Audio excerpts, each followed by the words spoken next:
In March 1947, Earl Louis Mountbatten and his wife Edwina arrive in New Delhi. The great-grandson of Queen Victoria and second cousin to George VI, Mountbatten brings a regal presence to the drama of India's independence. As the last viceroy, he bears responsibility for India's fate. 2nd of April, 1947. I have now completed my first week in office. I should like to be able to paint an encouraging picture of my first impressions, but feel it would be misleading if I did so. The scene here is one of unrelieved gloom.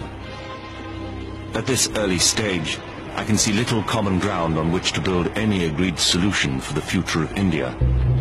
The only conclusion I have been able to come to is that unless I act quickly, I may well find the real beginnings of a civil war on my hands.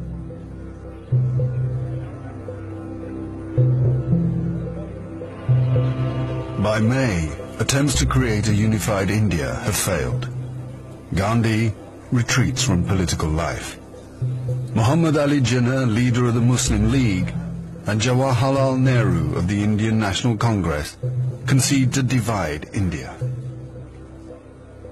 Fearing a total loss of control, Mountbatten brings forward the transfer of power to August.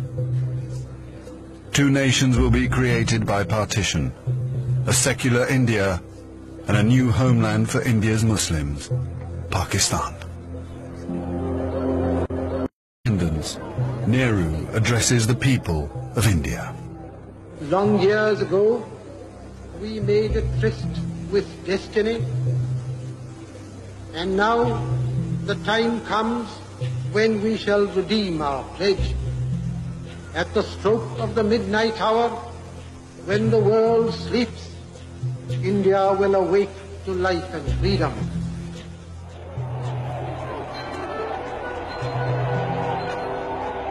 The 15th of August, 1947, the British Empire in India has come to an end. The last viceroy, Louis Mountbatten. The flag raising and the salute were done amid scenes of the most fantastic rejoicing. And as the flag broke, a brilliant rainbow appeared in the sky, which was taken by the crowd as a good omen.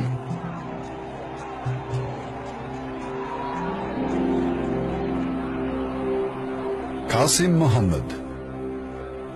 On the 15th of August came freedom. The freedom to burn, loot and murder. While Delhi and Karachi were celebrating, central Punjab was burning.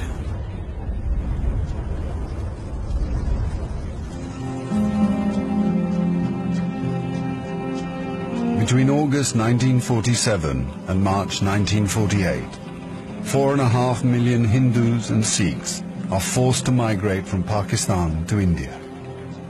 6 million Muslims must move in the opposite direction.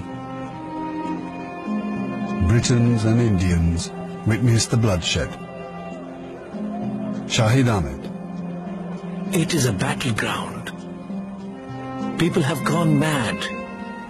Trains to Pakistan are being looted and occupants slaughtered. We all knew that carnage was in the offing. So did Mountbatten.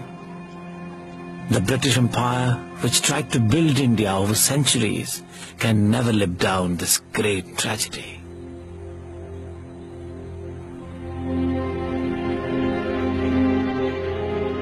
Lieutenant Colonel Hubert Boyd Hudson. The sight from the air was awe-inspiring.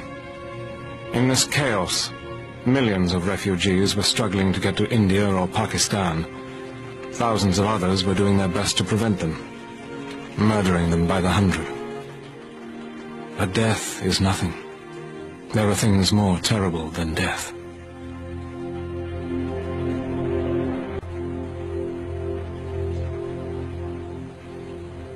Ten million people are displaced in the partition of India. 1 million are dead.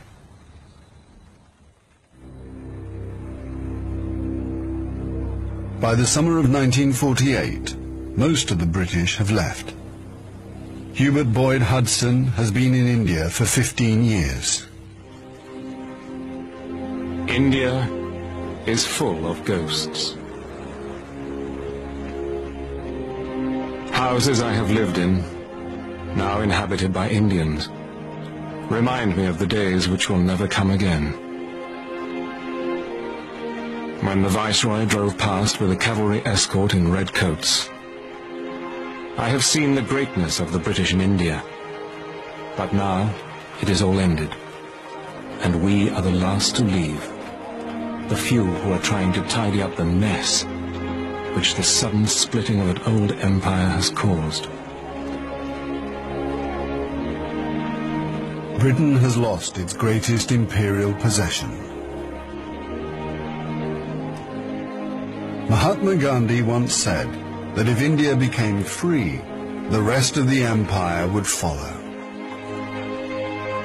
In the next 10 years, the fire of India's independence will spread around the globe, from the Middle East to Africa.